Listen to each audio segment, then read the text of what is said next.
you're also autistic. I'm like, well, that explains a lot. It's like, that explains a lot. My life makes so much sense now in that perspective. It's like, now I get it, right? And so it's like one of the best things that ever freaking happened to me was like, now I understand. I understand the mechanism. I understand the driver. I understand why things never freaking worked. Welcome to Vulnerability Muscle, the inspiring podcast challenging norms and helping you redefine vulnerability as a strength. I'm your host, Reggie D. Ford. Each episode of Vulnerability Muscle dives into a variety of topics such as mental health, social issues, and mindset shifts. We explore the power of vulnerability and fostering meaningful connections, healing, building resilience, and promoting personal growth. Sometimes these conversations are uncomfortable, but good workouts often are. So join us and flex that vulnerability muscle. Welcome to the Vulnerability Muscle. I'm your host, Reggie D. Ford. Vulnerability Muscle, the inspiring podcast, helping you challenge your beliefs around vulnerability and looking at it as a strength that helps us connect, that helps us heal, and helps us grow. Today, we have Ryan Christensen. Ryan is a hypnotist and author focusing on peak mental performance, emotional resilience, and life satisfaction. Ryan leverages his decades of experience in the military, counterterrorism, and counterproliferation worlds to dive deep and rapidly identify the core beliefs holding his clients back. Ryan, thank you so much for being with me today. Oh, Reggie, thank you so much for having me on. It's an honor to be here. Yes, I appreciate you.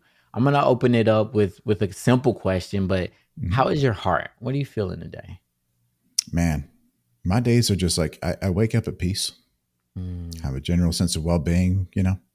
Once the meds kick in, I've got ADHD and I got the bipolar disorder. So wake up in the morning, it's like, okay, I wake up, drop one, power up. Now I got the day, right? But once I'm in my flow, it's a beautiful space to be. Don't have to really worry about much. Ain't got to do a whole lot to maintain that. Do a bit of gratitude and abundance work in the morning to kind of set my mind right and set the intention for the day. And it's time to rock and roll. Oh, I love that. And you just dropped a lot to explore and uncover there. And you mentioned peace, and you have a book, Winner Peace, How to End Inner Conflict and Make Success Inevitable. I love that title. I cannot wait to explore all of that. But before we hop in, I want to do a segment called What Comes to Mind. Sure. And so you let me know the first thing that you think of. Okay. What comes to mind when you hear the word vulnerability? Ooh.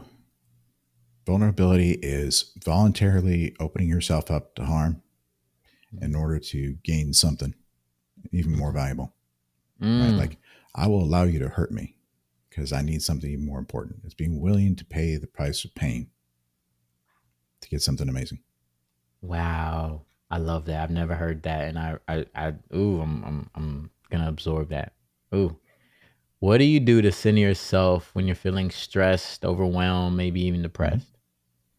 What do I do to what myself? Soothe to myself. Center yourself, to ground yourself. Yeah. Man, just take a deep breath and take a step back. And all you got to do is ask yourself, what am I missing? If you're all wrapped up in that, if you're stressed, if you're frustrated, if you're banging your head against the wall, you're missing something. Because if you're right about the situation, about how you're approaching things will be working. So you got to be wrong. So there's got to be something you're missing. Right. And that frustration and that stress in a lot of ways is your mind trying to force its way along the path you're on instead of stepping back and figuring out what path am I supposed to go on. Right. If you're banging on your head on the wall and there's a door 3 feet to your left, that's dumb. Yeah. Right. But if you take a step back and say, oh, there's a door, let me just go do that instead. Just ask what you're wrong about, man. Ask what you're missing. And your mind's going to help guide you to that answer so you can have a better solution and you can get back on your path. Love it. What is one of your favorite childhood memories? Man, don't really remember a whole lot about my childhood these days. What I find about memory is that it's kind of a tricky thing, like your mind, your unconscious mind keeps a record of everything down there, but it only really gives you what you need. And a lot of times these things are kind of coming back because it's important for you to learn a lesson or there's a problem it's still trying to solve or that kind of thing. But man, my childhood was just pretty normal. I'll tell you what, lived on a cul-de-sac, one of the streets that ended with the circles at the end of it, right? And we moved in right when the whole like development was being built. So us and like 4 or 5 other families were there from the beginning. I was having kids at the same time. So I grew up with like, I don't know, 15, 20, 25 of us kids, like kind of like between over about a 10-year time span, right? That's fun. And so I had like this whole crew we'd run around with. And then across the ditch, they're just building up that next development, about 6, 7, 8, 10 years old, right? So there's all these construction sites with all these like big old dirt mounds and stuff like that. So we go over there all the time, like diving through the different construction sites and have like dirt clod wars, chucking dirt clods at us from, mountain to mountain, just being boys. And back then it was different. We'd take off, 10 o'clock in the morning and we'd be gone until it started getting dark. And then you hear that, time to go for dinner. We're just gone for all day. You don't see that anymore, which is a shame. You don't. I think we're different ages. I don't want to speculate or assume anything, but even when I was growing up, it was, we rode our bikes, we played football and basketball and chase, and it was all day long. And our bodies got sore, and we knew what it felt like to stink and come in one time a day to grab the drink and then go back out and be out for the rest of the day. And it's just different now. And it sucks. It's like a lost beauty that is that of childhood outside of screens, outside of technology. And I hope we one day get back to that. Well, think about what it means in terms of like the agency you learn. Think about what it means in terms of just the freedom to explore and play and make mistakes. Yes. Make mistakes and like get hurt and then realize, oh, number one, I can make mistakes and I can survive them, and getting hurt's not that bad. And I'd actually learn something and get to do it better the next time. And just like, you don't get those lessons so much anymore. Everybody's so afraid. They're operating from the space of like fear and like what can go wrong. It's like, okay, cool. But are you looking at what can go right? Yes. So true. Yeah. So much goes right when you explore in control, like in a controlled environment where you can take those risks to make mistakes and grow from those mistakes. And I think like, it's just like, even like we don't see as many casts on kids' arms anymore. You don't see broken arms and broken legs. And like, that was just like, you always had that to sign somebody's cast. Like, where is that now? It's wild. Yeah. And the thing is, it's not about being in a controlled environment. It's being in an uncontrolled environment. Yeah, that happens. You go outside, man. You never know what's there. You don't. I love that. You never do. So, can you tell me a little bit about your military experience and working counterterrorism? I think that's super, super amazing work. So thank you for your service. But can you tell us a little bit about that? Yeah. So, for as good as my childhood was, and it really was pretty good, like, turns out I have autism, turns out I have bipolar disorder. Didn't figure that out until I was almost 48 years old, right? So you can imagine like growing up in Kansas, 70s, 80s, autistic, like nobody has any idea what the heck is wrong, but just stuff doesn't work, right? ADHD, bipolar disorder, autism, IQ 145, Kansas, like one of these things does not fit. Wow. I am clearly the odd man out, right? And so, you kind of got to give yourself a reason to keep going when things are like that, when you can't get what you need. So for me, grew up reading a lot of science fiction, a lot of military history, stuff like that. Heroic sacrifice was always a big theme, right? And it's like, okay, well, if everything's going to suck for me forever because things just don't work for me, well, I can become Batman. Right? Batman's life sucks, really does, but it's a good thing he's around because otherwise Gotham City would be worse. So that's kind of what led me down that path. Joined the Marine Corps. I was a Russian linguist in the Marine Corps, so I was translating, all the stuff we were stealing from the Russians. When I moved over to the Air National Guard, I was working like Predator and U-2 surveillance platforms, and then working support for like F-16, F-22 Raptors, and it was good. It was good, but I never really made a big impact there. I was never really deployed, never went to the sandbox or anything like that, more like support stuff, and didn't really feel like I had a big impact. But it got me into the contracting world in DC, right? So I started working counterterrorism back in 2004 to about 2011. And then 2011 through 2018, I was working counterproliferation. And then after that, doing some tech stuff and some, project management, that kind of thing. What is counterproliferation? Counterproliferation is trying to stop people from getting weapons of mass destruction and like the delivery system. So for me, when I was working the counterterrorism thing, I was going after like Hamas and Hezbollah on the finance side. And I was working against like Al-Qaeda senior leadership in the Taliban in Afghanistan, Pakistan for several years. And then worked like the Iranian nuclear program and the ballistic missile program for quite a while, and that was incredibly challenging, but incredibly rewarding work. And I got to do some really cool things and have a really big impact, Yeah. and got to go all over the world, talk to really interesting people, man, I wish I could tell the stories. I really do. I really wish I could tell the stories. Right. Yeah. But, it kind of wears on you for a while. It weighs on you for a while, especially, the autism says I can't lie to myself. So I can't pretend, the things I'm doing, things I'm seeing aren't real. I can't create that distance, especially when you're in the counterterrorism world. I mean, you're dealing with the worst, the one I was offering really big way. And even though I'm not right up in it, I'm seeing it, I'm experiencing it. Yeah. That takes its toll, and you can't really talk to people about it. Yeah. It's all classified. I love what you said about how like autism, you can't lie to yourself. I think like that's I look at autism and other forms of neurodivergence as superpowers. You mentioned being Batman, right? And that is a superpower of autism. And to be able to understand that about yourself and know that it there's some inauthenticity there when you can't be true to yourself. And so what did that create in you? What kind of conflict and what did that lead to? Man, well, imagine. So I didn't even know that that's what it was, right? Because I didn't find that out for several years afterwards, right? I left the counterterrorism world in 2011. I didn't find out I was autistic until 2023. Wow. Right.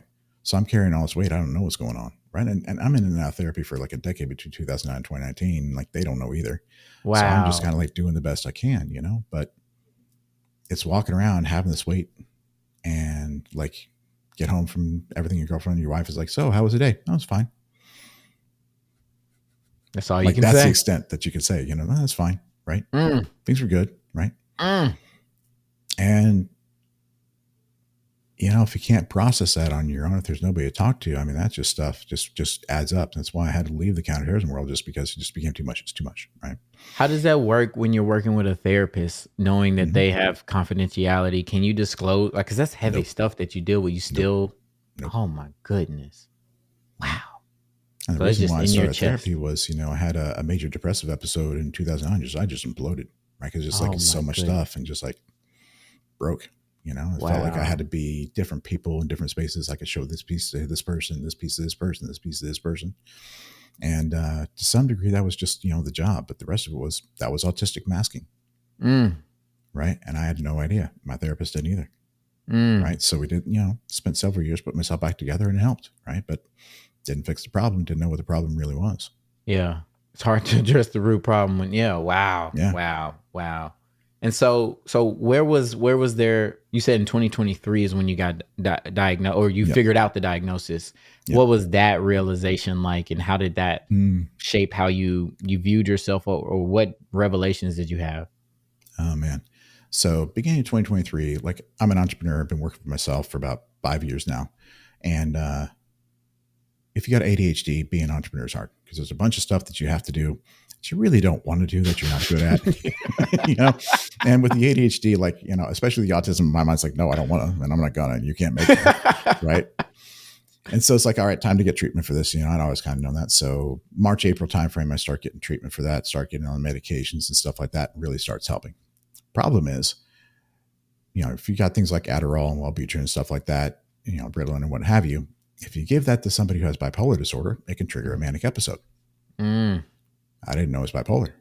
So it triggers a manic episode. Wow. Right. And there's something called autistic thought looping, where your mind grabs onto something, just will not let it go. Right. So all of a sudden I figure I'm right about a lot of stuff I'm doing. I'm in this manic phase. My mind just keeps on cranking and cranking. It's like the hype train keeps going, zero breaks, off the cliff I go. So I end up having a psychotic break.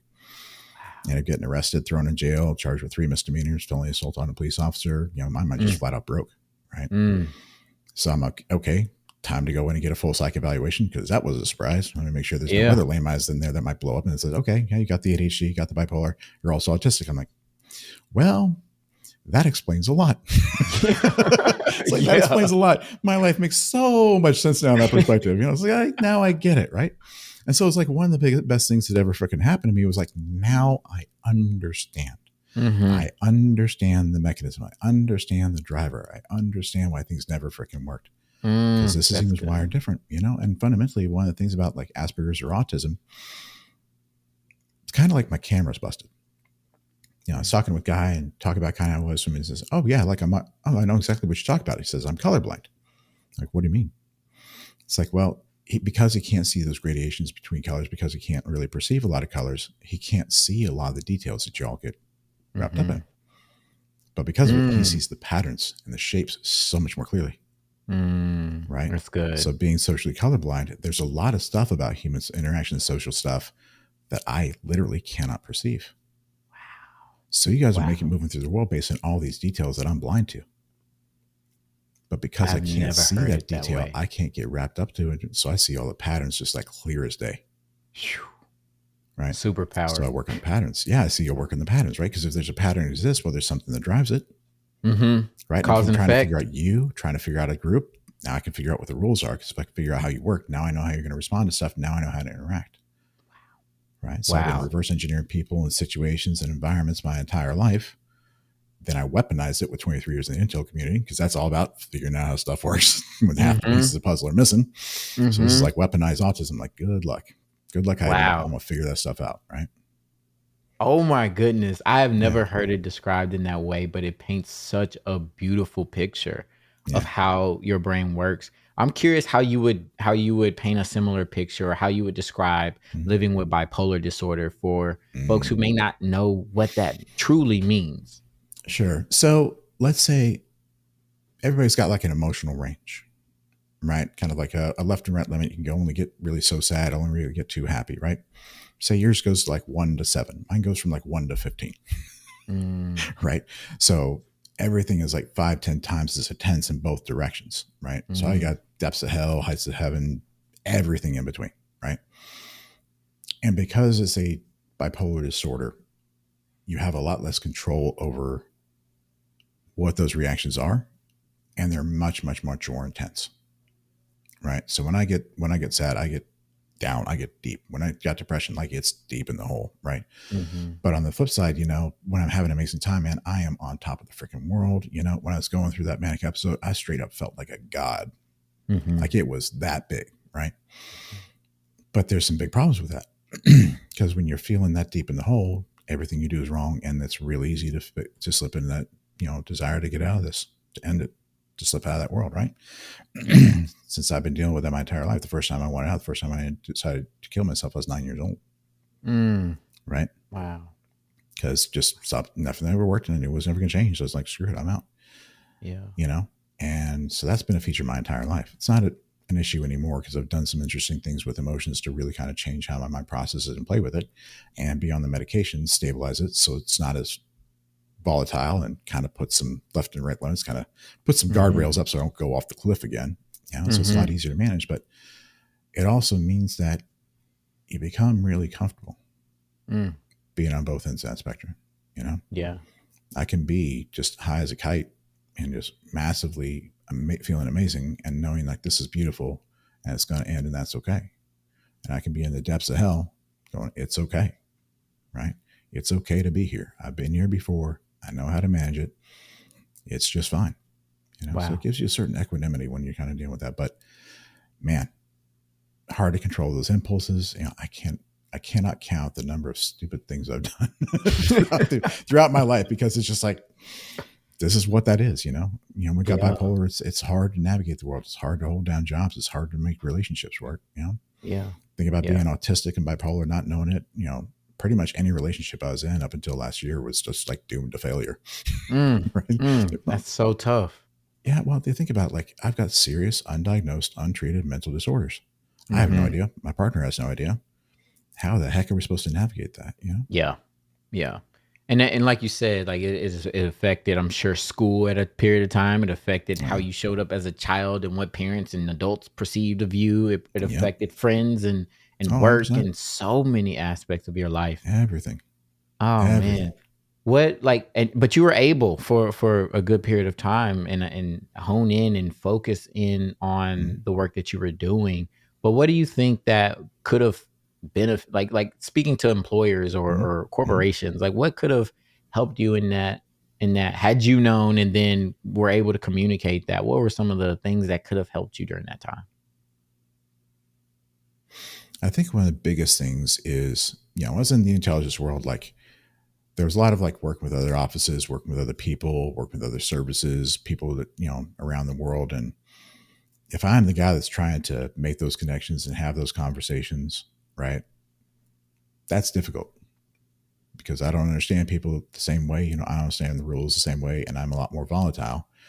So I am not the right guy to put in front of really difficult people. Mm-hmm. Right? Mm-hmm. Office politics is not my thing at all. Yeah. Horrible that stuff.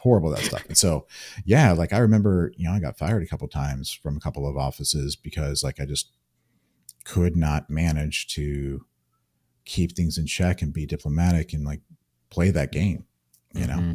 And so, I remember one job I was at, I was basically a liaison with another office, and they were just infinite. They had a reputation for being really hard to work with. Mm-hmm. And I'm the guy that's running that relationship. And I don't deal with things like frustration well, right? Mm-hmm. So there were a number of times where we just had flat out shouting matches about stuff, right? Mm. And sometimes you got to go a little Hulk smash diplomacy on somebody because they're just being too stubborn and stupid and just not, you got to smack them upside to let in. But that should not be your standard approach. Yeah.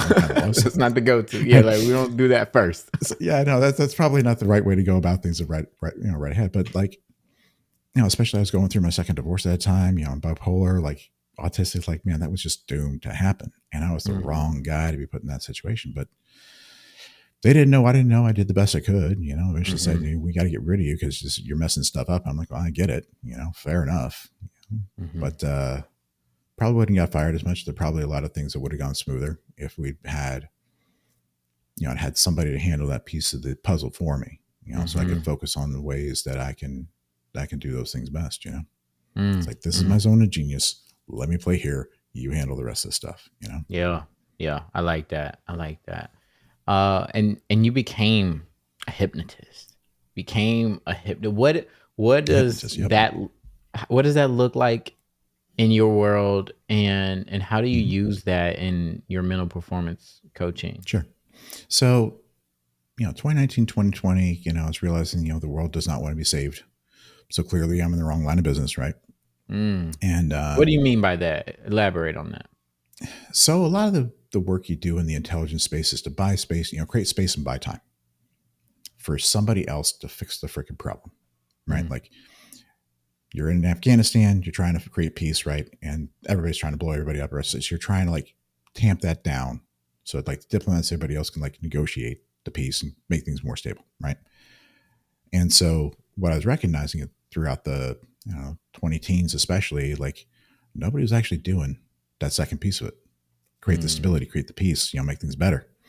I'm like, why am I spending all this time, energy, and effort and taking on all this weight and doing all this work when you're wasting the space that I'm creating for y'all?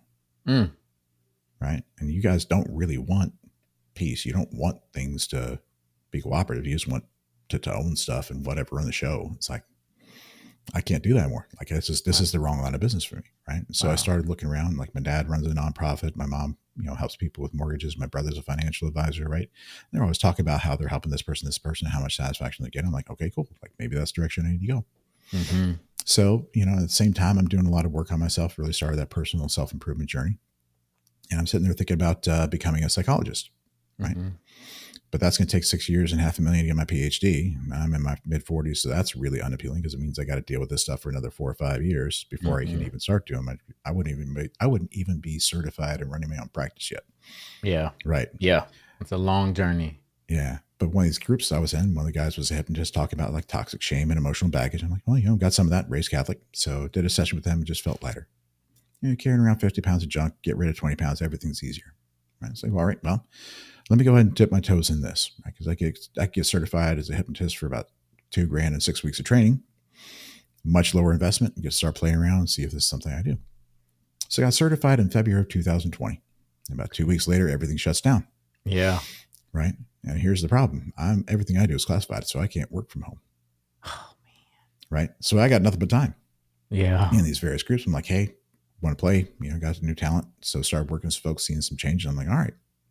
Got some talent with this, got some more training, started my business in April 2020, went full time in October 2020, been doing it ever since. Nice. As far as mental performance and everything goes, fundamentally, the most difficult thing is when you're not on your own side. Right. If you got that internal friction, then you're butting heads with your subconscious mind. Things are all friction, right? And if you think about a company where all the departments are fighting with each other, like you can't get nearly anything done. Right. Everything is infinitely harder. Right.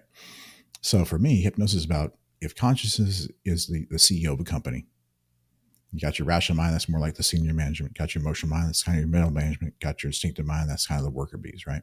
And so it's about getting down there and figuring out, all right, what are these people doing and why? Right? What is the source of these conflicts?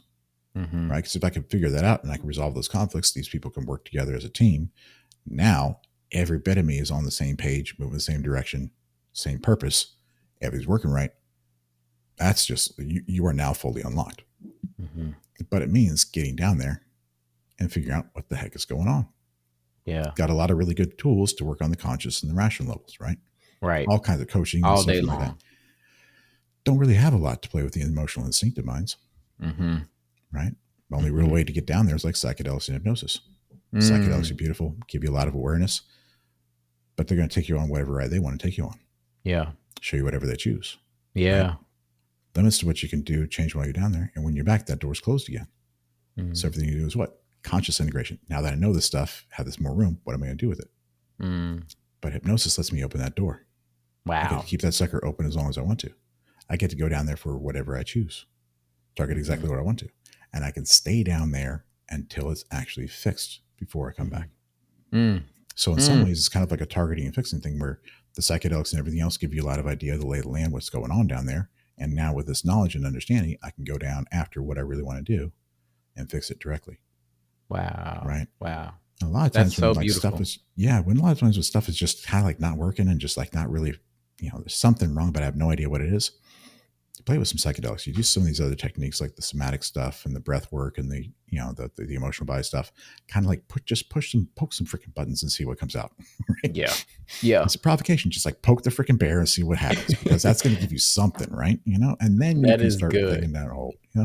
That is good. It's been a part of my journey of trying. Let's try it. Like we did it one way for a really long time, and I don't think that was the way to go. And so let's try all these different modalities, all these different ways of integrating and feeling the body and feeling the emotions. And so I love that. When I think of hypnosis, right? I got a clock or watch, a little pocket and it's watch, swinging back and forth. Is that what it looks like for you? And then you put a person in a trance and you snap your fingers and they're doing whatever you say? What does it look like? Well, think about it this way. So one of the principles we have in hypnosis is this idea of the critical factor. It's kind of like the barrier between the conscious and the unconscious mind, right? And what that says is your unconscious mind is judging true and false based on what it already believes. Okay. Which is why it's so hard to do a lot of change, because if I believe that I'm not good enough, then all the success doesn't matter. It's ignoring it. Right. Doesn't match, it's false by definition, gets ignored. So how are you supposed to change everything if it's ignoring all evidence that's wrong? Right? So hypnosis really is a very simple thing. It's a set of tools that give me more access to your unconscious mind. It lets me drop that critical factor, drop that wall. Right? How you do that, there's a number of different ways. You can do the pocket watch if you want to, do the spinny little wheel if you want to, flashing lights. For me, it's just kind of like a guided meditation. Take you through a process, lead you down there. Great. Now we have access. The whole snap your fingers, make you do the thing. Well, if you look at like stage hypnosis, right? You got all the shows, people doing all this ridiculous stuff.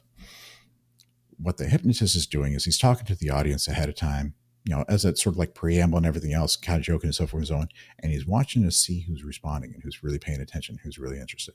And those are the people he's picking to come up on stage. Why? Because it looks like they might want to play the game. Right? He runs through some hypnosis exercises. Oh, you're responding. You're not really working. Get out of here. You don't really want to play. So the people he has up, he's got 5 people that want to play the game. Wow. That want to do things, that want to act stupid up on stage to entertain people. Perfect. So I've found people I've found people who are willing to be led through a process, willing to be led through experience. Right? The suggestion stuff is like, all right, I'm going to go ahead and drop in all these really cool things for you. Right? You're awesome. You can do the thing. You're safe, whatever. So I'm trying to create a new belief system and some new systems for you, some new frameworks to change stuff. Right? Beautiful. And it's also, hypnosis is phenomenal for changing the way the brain processes information and sensation. Right? Smoking cessation, getting people to stop smoking. Hypnosis can get you to stop smoking in one session. One session. Wow. There's actually a section on the American Lung Association. They have a list of hypnotists to work with to get you to stop in a hurry. Wow. Right. So if we get in there and we're talking, and like I make the idea of smoking cigarettes be something disgusting to you, and I make them taste disgusting and make you feel bad when you smoke one, it ain't going to take you long to stop doing that, because it's a disgusting, aversive experience, right? Because I've changed the way your mind is processing that experience. Wow. Pain control, phenomenal for pain control. Yeah. Right. Lady who taught me hypnosis gets migraines. If you know anything about migraines, it just sucks. There's nothing you can do about it. But when she gets a migraine, she just goes in the back of your head, turns down the pain from 9 to 3, and goes about her day. Right. Kate Middleton. Wow. Wife of Prince William of England. Right. All 3 of her kids, she used hypnosis for pain control during childbirth. She's got access to most best medical care in the world and used hypnosis to control the pain instead, called hypnobirthing. Right. And all that is what? Getting your mind to process things in a different way. But just like psychedelics, if you're not actually figuring out what things are, you can't really fix it. All that is generative, creating new possibilities, new ways of looking at things. Wow. When you're looking at it from a suggestion standpoint, if that critical factor says no automatically, really what you're doing is just removing that automatic no, so there's space to have a negotiation. It doesn't say yes automatically. It just doesn't say no right off the bat. So there's space. Yeah. That makes me think of kind of, a message that you emphasize of transforming emotions from being perceived as pain to being seen as questions. Yes. Like questions in that negotiation. Can you elaborate on that and how it can help shift somebody's mind and perspective? I've actually become, started to talk about or think about this idea of emotional pain. It's kind of like the original sin of self-improvement work, and like the original sin of all this stuff, because when you have this idea that emotions are pain, and they come from emotional wounds and they're caused by emotional trauma, that sets up a mental framework, and there's like conclusions you get to. You take this to logical conclusions, some really interesting things come out. Okay. If emotions are pain, now your mind has to treat your emotional state as a threat to your physical survival. Right? Which kicks off a couple of different things. Number one, you got to avoid all this stuff. Right? Pain is 3 times more powerful than pleasure, 3 times more powerful as a negative reinforcer. Really hard to engage with stuff when you're dealing with that, right? And it does become a threat to your physical survival. Why? Because if you're in too much pain, you can't escape it. What do you want to do? Get the hell out of here. Right. Right? So it becomes a threat to your physical survival because it freaking is. Over 300,000 people died in the U.S. in 2023 from alcohol, drug abuse, and suicide. Deaths of despair. Their emotions killed them.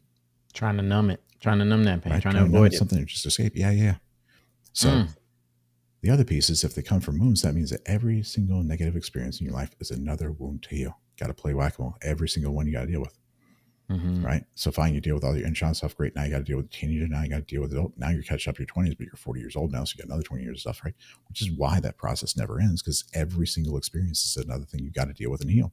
And if it's caused by emotional trauma, guess what? Other people make you feel. Right. So you don't even have control over what happens in your head. You're always a victim, because people can make you feel. People can stick stuff in your head and drive that in your experience. Right? So all kinds of problems with that. Now, I'm not saying that's a really bad model, right? All models are wrong. Some models are useful. When you're trying to work with somebody who's in that space, using that model means you can meet them where they're at. Right? And there's all kinds of things you can do with that to create some space, turn down the dial, all that stuff. So I'm not saying that that's a bad model to use. Like it's useful, right? That's the truth you're running on. Play with it. But when you turn emotions from pain into questions, something interesting happens. Right? Number one, every negative emotion you experience is just your mind saying, I see this world in a certain way. I'm facing a certain challenge, and I need your help to help me solve it. So it's your mind asking you for help to figure stuff out. So that's something to you. It ain't trying to hurt you. And it's like, no, I need your help. It's speaking. It's a signal. It's speaking to you, as it always is. Right? Yeah. Number two, since it's not pain, you can engage with it. Right? It doesn't have that push away. Right? And if you think about it, like if your hand hurts, you're supposed to look at your hand, because that's where the problem is. So these pains are actually trying to help you show you what the heck the problem is it's trying to solve. Always. Even when you're seeing it as pain, follow the pain. Pain points the way. But if it's just, hey, your hand's busted, okay, great. I can do that without having to make it painful, right? Which also means it doesn't trigger the survival parts of your mind anymore. You're no longer a threat to yourself. You're no longer a threat to your own life. Right? You don't need to escape the world because you don't need to escape the pain because there ain't no pain. It's not possible for you to suffer mentally and emotionally anymore if emotions aren't pain. Right? You can stay in that negative emotion as long as you need to figure out what the problem is and get moving again. That's the other piece. All these negative emotions, all these negative experiences are your mind saying, I need to solve this challenge to get you what you want. Every negative emotion, it's how I'm helping you figure out what the problem is so you can get to where you want it. So feeling bad becomes a good thing. Yeah. And then it, like, to your point of reframing things around the question, it makes it's not even truly a negative emotion. We just perceive it as a negative emotion. It's just an emotion. It's neutral. It's there. It's talking to you. It's saying, hey, I want you to pay attention to what's going on right now. This is the situation we're facing. This is the kind of thing we're coming up against. No more, no less. Right? You're afraid of something. Why? Because there's a threat of some kind out there you need to get the heck away from. That's a good thing telling you that. Right? Yeah, that's a friend. Very good thing. That is a friend. That's a friend, right? Yeah. You're sad. Why? Because you lost something incredibly valuable. Awesome. What'd you lose? Why? What was it about that that's actually important that I need to do? Oh, what are all the good things I took from that experience, right? That's a good thing. Yeah. It's a good thing. But the other piece is this: if it's not pain anymore, if they're just questions, then it's not coming from a wound, right? Which means there ain't anything for you to heal. It never was. And they're not caused by trauma, which means nobody does this stuff for you. It's just your interpretation of the world, your interpretation of such a situation, right? Which means you're now sovereign over what's going on in your head. Yeah. And it also means some of that any control traumatic experience is just you running up against a challenge you didn't know how to conquer, or you didn't find a way to win. Your mind is screaming at you for help. You didn't have an answer. No more, no less. That's it. I love that. I love that so much. What are some practical steps that individuals can take to start to reframe, those processes in their mind on a daily basis? Are there writings? Are there, reminders or anything that they can do? Well, think about things this way. Number one of the biggest problems we have, or one of the biggest challenges we face, is we think that there's one answer. We think there's only one thing that's true at a time, and that's not actually the case. Okay. Your unconscious mind, the emotional part of your mind, is looking at patterns over time. It's looking at narratives that run through things. It's looking at the forest. Your rational mind is looking at the trees, individual events, individual problems, individual details. I know that I'm good enough, but I don't feel like I'm good enough. Why? Because you're looking at the problem from different perspectives, which means they're both 100% true and correct at all times. Wow. Right? So both are true, even when they're freaking conflicting, right? So number one, give it its due. It's right. From that perspective. Obi-Wan Kenobi. What I said was true from a certain point of view. Right? Right. So, okay, fine. Assume that it's right. Assume, okay, you're saying that I'm not good enough. Great. What has to be true for this to be the correct answer? When I back up and look at things from that bigger perspective, what has to be true for this to be the answer? Because then you can actually start doing stuff about it, right? If you that's the other thing, allow things to be true long enough to do something about it. If you felt like you're not good enough all life, trying to be good enough, it's really easy to say, that's wrong. I don't want to deal with it because I've been working on it so long to make this the answer. But it's still saying that is. So let it be true. Just let it be true long enough to play with it, right? Because it doesn't matter whether it's true or not. It's running as if it's true. It's acting as if it's true. So it's true for that part of you, right? So let it be true. Let it be true long enough to do something about it, right? Because if you want to go from point A to point B, you got to start at point A. Yeah. Which means you got to own what point A actually is. Anything else, you're living a lie. I love this. I love this so much.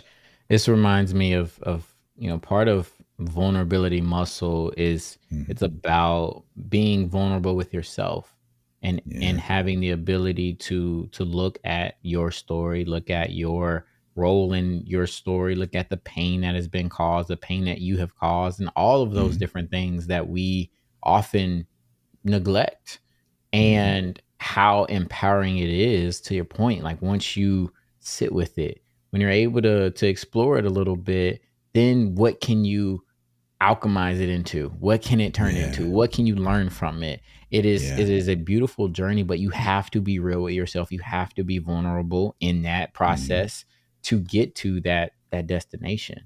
So I absolutely love this approach. And I think it's just like I'm just sitting here. I can listen to you talk all day long, and just like it's so fascinating.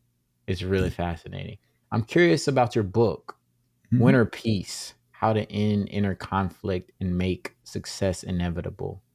Sure. What inspired you to write that, and what can we gain from that? Yeah, well, so 2019 to 2023, I'm doing all this work on myself, trying to fix myself, right? And I did pretty much everything under the sun. All these different techniques and tools and modalities, I did all of them, right? And all of them make things better. All of them move the thing forward, moves the needle, opens up space, right? Everything helps. But because of the autism and the fact that I can't lie to myself, I cannot pretend that better equals fixed. Mm, That better equals done, right? mm-hmm, And the thing is, like I said, all of them work. But the thing is that all models are wrong and some models are useful, right? So mm, each tool works in a different way, solves a different kind of problem. So what I did is like, all right, I'm not there yet. I was supposed to get this result doing this thing, and I didn't. Fair enough. So it doesn't work the way they say it does. So how does it work? What are the underlying assumptions? What are the underlying principles? What are the left and right limits, right? Because then you can figure out the right tool for the job, and it becomes a sequence, right? mm-hmm, Well, pretty much everything kind of gets you that 20-yard line, and then you're stuck because most of the problems are in that emotional instinctive layer in the unconscious mind. Not a lot of tools get down there. So we got to use hypnosis. Fair enough. And part of the difficulty, the reason why we keep on trying to fix all this stuff is because this idea of I'm not good enough keeps on playing because we don't address it on that level. mm-hmm, But this came about for a reason. There was a pattern that was created. There's a pattern that was spotted that we drew certain conclusions from. Ideas about who we are, ideas about how the world works. Because who I am, how the world works determines how I need to move through it. Fair enough. All those answers are in the back of your head. Your mind knows exactly what it's doing, exactly why it's necessary, what's trying to accomplish, where it came from. So why the heck am I guessing? I'm an intel mm. guy. You've got the answer. Freaking show me. Wow. Yes. Freaking show me. Yes. Right. And so that's what took me like down this road of like, oh, it doesn't work like this. It works like this. This implies this. We go over here with this. Awesome. I just started deconstructing and reverse engineering that whole thing, just like I do every other thing in the world, just to navigate it until I figured out the truth. Because once you figure things out, they're so simple, right? Oh, emotions are pain. Threat or survival means our life has to manage our life to keep us from having too much emotional pain, keep us hitting buttons. Great. If we feel like we're not good enough, we have to create another us, create another identity to fix it, right? I'm not good enough, got to figure out what to fix. Oh, no, it's just I'm not good enough. Not I'm good enough because no. We're keep on trying to figure out what the thing is we need to fix because it keeps showing up. Oh, means this stuff isn't actually the problem. This is. Mm-hmm. Fix this, go from I'm not good enough to I am good enough. Don't have to do anything anymore. So Winter Peace in a lot of ways is an attempt to lay out what I figured out, what I understood, different view of the mind, different way of viewing these things, and walk you through that process of going from I'm not good enough to I am good enough. I got to fix myself to I don't have to fix myself. Good enough as I am, deserve whatever I choose, don't have to prove it, don't have to be anything different. Because here's the thing about vulnerability. A lot of the reason you're being vulnerable is because you're showing people the things about yourself you don't like, right? But if emotions aren't pain, they can't hurt you. Mm-hmm. So there's no risk. And if you get to the point where you're good enough as you are, don't have to fix it, that means there's not parts of yourself you don't like. Mm-hmm. So you're not being vulnerable. You're just being authentic. You're showing people Yeah. who you are Mm. because it's okay that you're less than perfect, I love that. right? I love that. Because them seeing that doesn't push a button anymore because there ain't no button to push, Yes. right? Yes. It puts you back into the driver's seat. In a big What way. you just described in Winter Circle or Winter Peace, Winter Winter Peace. Circle. Yep. It is we're in the Winter Circle, but the Winter Peace is it reminds me of the TEDx that I gave last year, and it was how self-love heals, what self-improvement harms. And it was around the same concepts that you spoke about when you shift, and not to the degree of actually how to shift the mind around it, but the motivation around why am I doing what I'm doing? Why do I have this chip on my shoulder versus feeling like I deserve it because I love myself? I'm Yeah. supposed to have abundance. I'm supposed to be satisfied and happy and Yeah. fulfilled. And I think it's a good. I like pairing those two. I think that's a good resource, and I'm gonna recommend that to a lot of people. I think that's Well, really thank you. awesome. Thank you. Yeah. I'm curious. You mentioned earlier that memory. You talked about memory and how it's a weird thing, a funny thing at times. hypnosis helped you uncover memories that probably were unable to uncover without it? And me personally, not really. But I've had that happen with a number of my clients. And think about it this way. We're getting down there. We're saying, all right, you're trying to solve a problem by doing this thing, like not letting yourself succeed in life. Fair enough. Trying to solve a problem. Great. Show me the problem you're trying to solve by doing that. Right. Mm-hmm. And your mind is going to show us what it feels is safe to show you. Yep. And if you're in a place where you're actually willing to confront the truth and own the truth, whatever it happens to be, now it's safer for you to see some stuff that you weren't able to see before. Mm-hmm. Right. And sometimes on the other side of things, it's safer for you to see things that you couldn't see before. Right. Like I told you the first time I don't remember if I mentioned it in this podcast or not, but the first time I went in my life, I was 9 years old. Right. But I didn't remember that until after I found out I was bipolar and autistic. Because it wasn't safe for me to recognize exactly how bad it was for my entire life. Yeah. But since that point, it's like I remember exactly with absolute clarity, like standing in my parents' bedroom trying to figure out if I can get the barrel of my dad's shotgun underneath my chin at like 9 years old after jazz. Because it's safe. And seeing that and experiencing that and like viewing that again didn't hurt. It didn't bother me. It's like, oh wow, like man, I've been this bad off forever. Like no wonder I had to compensate so hard. Right. But sometimes the good stuff comes up too. Right. And for me, because I've done so much work and everything else, I'm just living in the now. I'm just being me. Yeah.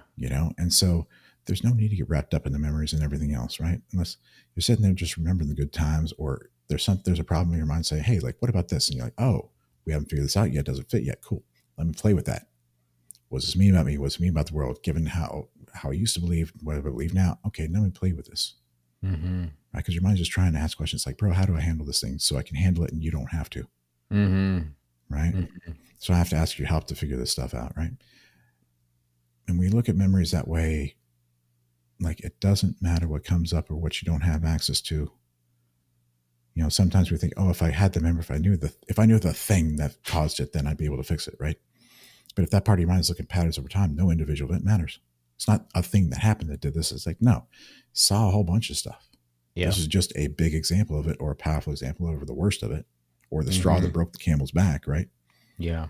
But the straw broke the camel's back because it had 1,000 pounds scrap on it already. There are other straws on their back, right? Right, exactly, right. And if that other stuff wasn't there, this wouldn't have broke your back. It wouldn't have bothered yourself. It wouldn't have had this big consequence, right? So look at those things as examples. Look at those things as like your mind trying to show you a pattern. Don't get caught up in the details because that's not how part of your works, right? If it's looking at forest, the trees don't matter. Right? That's so good.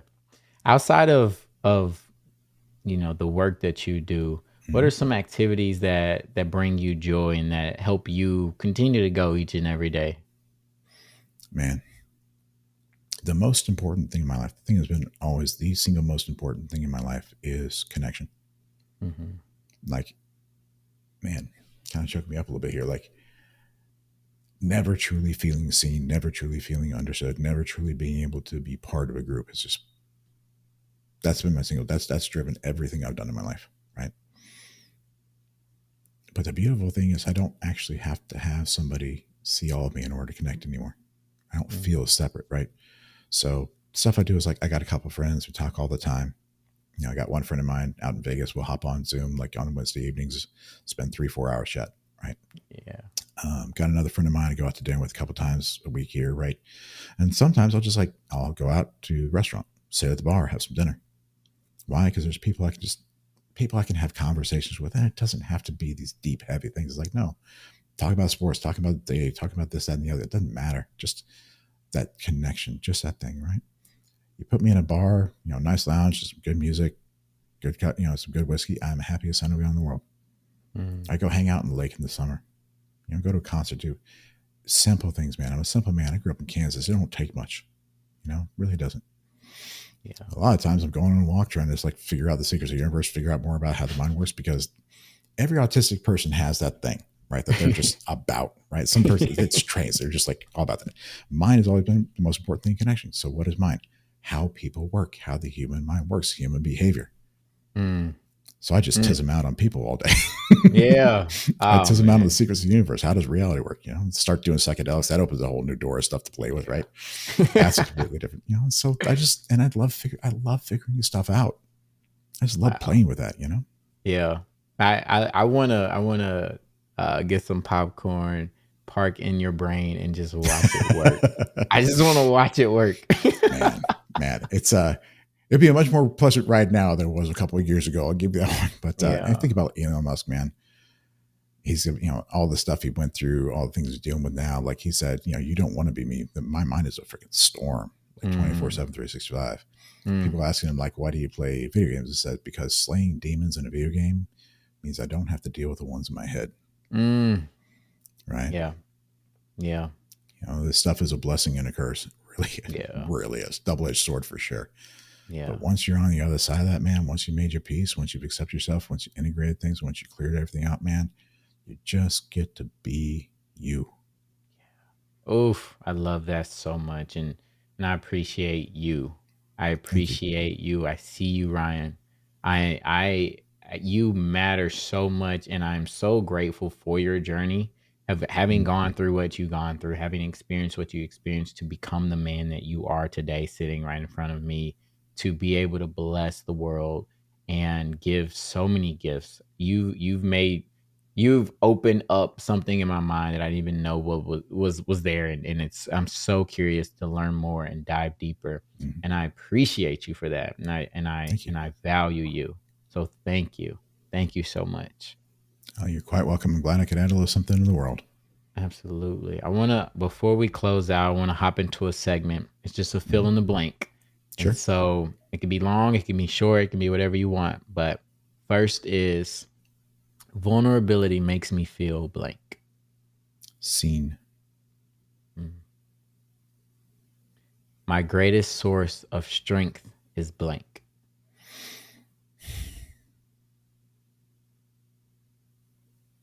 The divine source. And letting that just flow through you. Yeah. If I could give one piece of advice to someone struggling with something that I've experienced, it would be blank. Back up, take a bigger view, ask, what am I missing? Because if you're right, you'd be fixing it.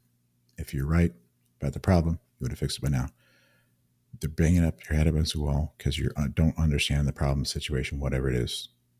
So take a step back. What am I missing? What have I got wrong here?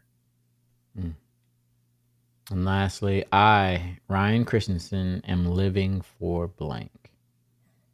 My mission is to end human suffering and unleash the fullness of human potential to the maximum extent possible for me to engineer in this lifetime. That's powerful. Repeat that for me, please. My mission in life is to end human suffering and unleash the fullness of human potential to the maximum extent possible for me to engineer in this lifetime. Wow. I love that. I want to help in that, and I want to get this out there. I want people to know who you are and to know your work. Before we get out of here, are there any final thoughts, any burning things that are on your chest that you want to let the world know? Yeah. A solution exists. Like whatever you're running up against, problems have solutions, period. The hard part is figuring out what the heck the problem is. Like that's the hardest part, right? So the more perspectives, the more you can bring in, the wider you can broaden your view, the easier it's going to be, faster it is to figure out what the problem is and find the solution. You're not always going to be the one to see it.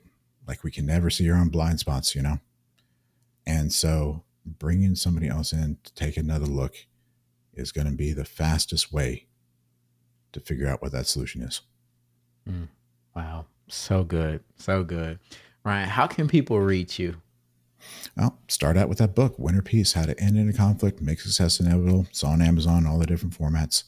If you're ready to start doing that brain surgery, really dig in, clear that stuff out once and for all, my website is www.ryanthehypnotist.com. I offer a free 45-minute consultation.